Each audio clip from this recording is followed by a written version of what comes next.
sebelum black coffee yang smooth, yang halus rasanya, itu kita sarapan dulu. Nah ini ada nasi goreng ya Jawa banget ya ta.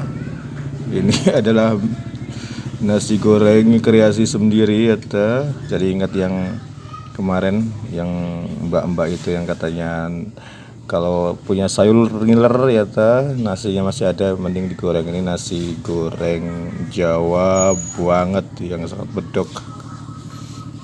Nasi goreng ini bukan nasi goreng yang dijual itu ya, menu nasi goreng Jawa, tapi ini nasi Jawa karena yang bikin wong Jawa asli ya ta. Nah ini Bismillahirrahmanirrahim.